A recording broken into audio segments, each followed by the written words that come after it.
So lately I have picked up this new hobby of analyzing people's brains. So you must have heard that people are either right brain people or they are left brain people. Right brain people are the ones who are creative, artistic. The left brain peoples are the ones who are logical, technical, number oriented. So who thinks they are right brain people?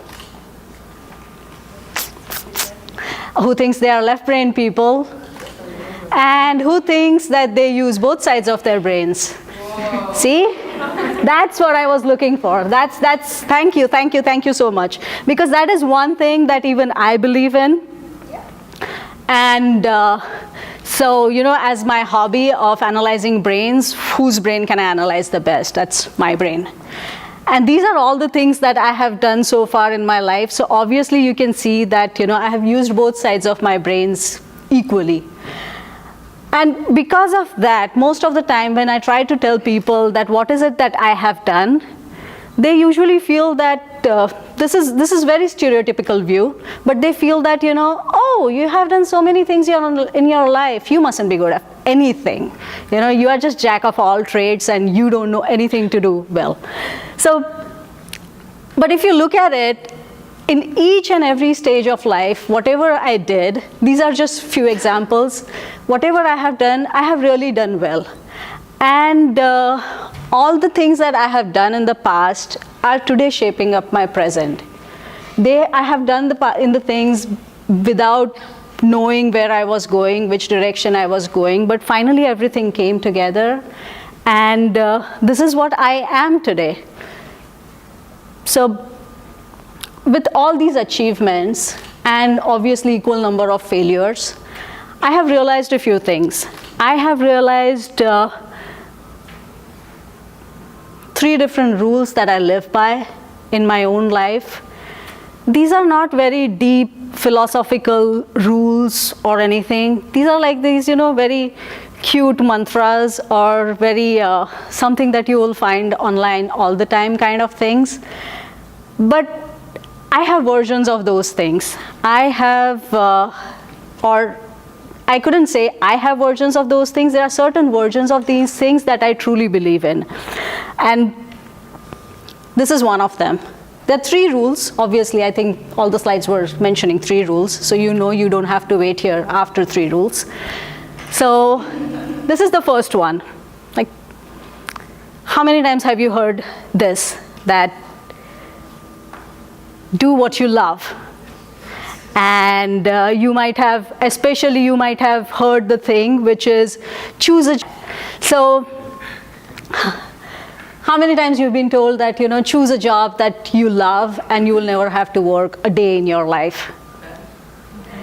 So, but they were all wrong. They were so wrong. It is very popular and largely misunderstood belief. And let me explain to you why I feel like that is, there's a very small problem with that. Most of us have no clue what is it exactly that we love. We fall into 2 categories in this. The first category, when we are little children or young people, either our parents tell us what is it we should be doing, especially us. I'm pointing at the Indian team. Or, you know, you just, without knowing yourself completely, without exploring anything completely, you just start believing that this is what I want to be in my life, and just get stuck in this rut and just keep on doing that thing forever in your life. Because that is something I was meant to do.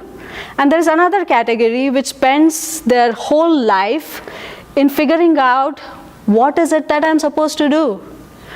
What is it that I actually love? These people would spend years, take years off and try to figure out what is it that I was meant to do, and sometimes they'll end up doing it, sometimes they don't end up doing it.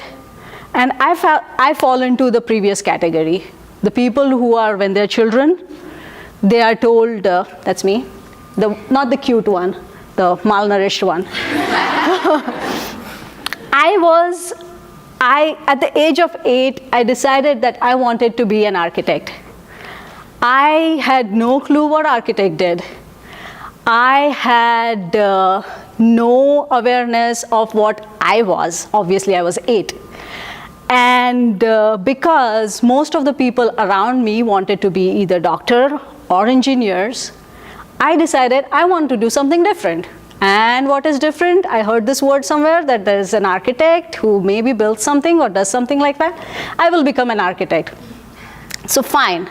So I became an architect and kept on doing that for wherever I could, for how much years I could. And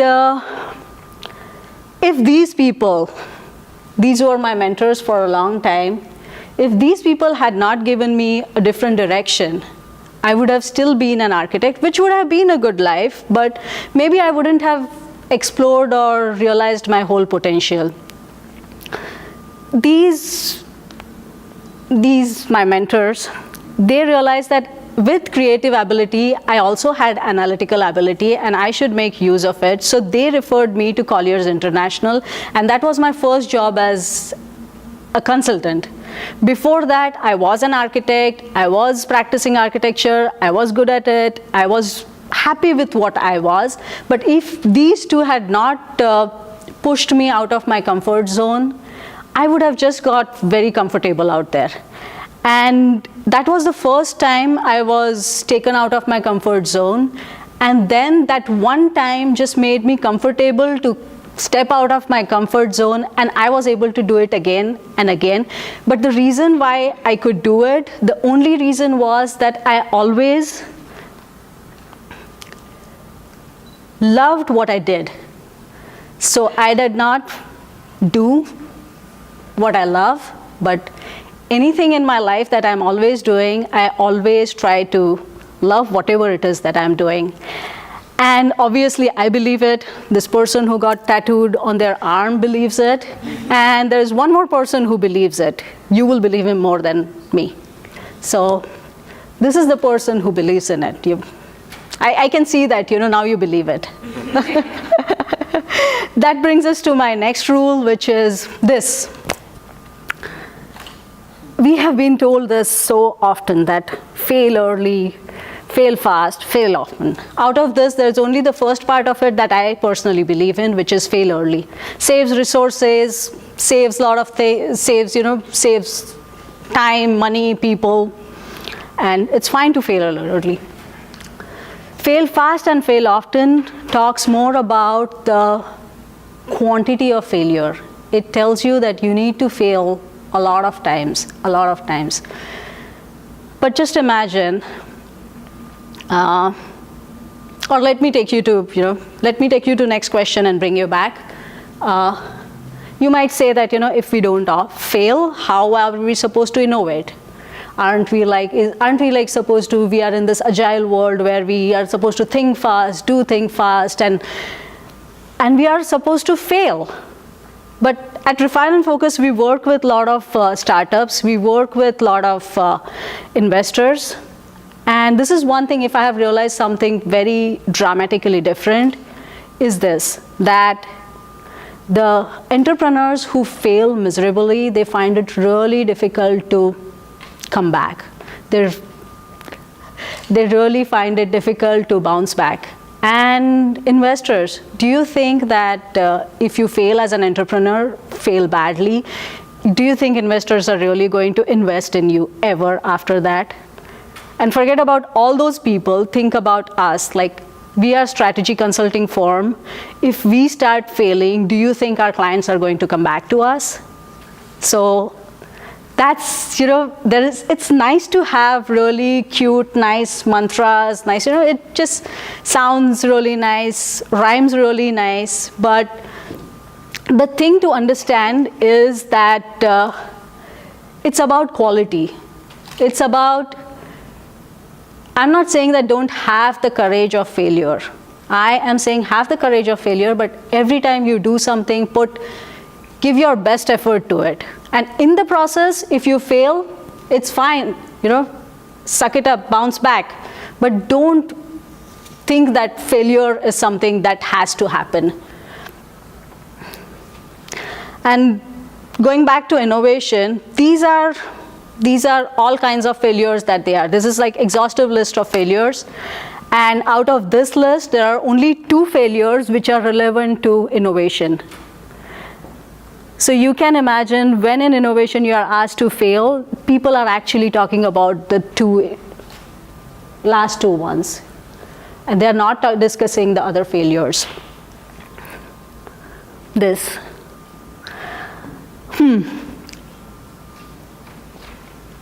178 is the number of jobs that I applied after my MBA.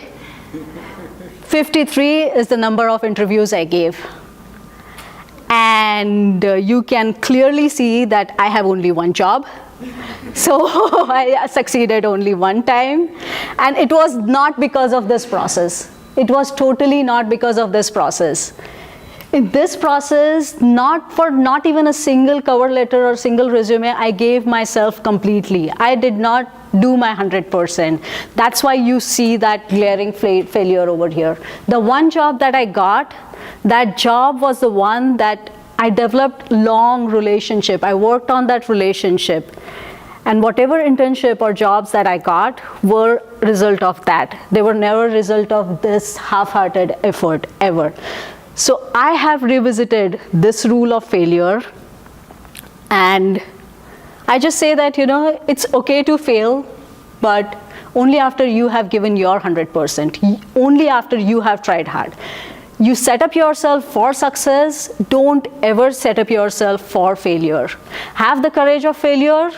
If in case you fail, bounce back, do it again, but for success every time that you do. The 3rd rule. This is not even misunderstood rule, but it is so popular.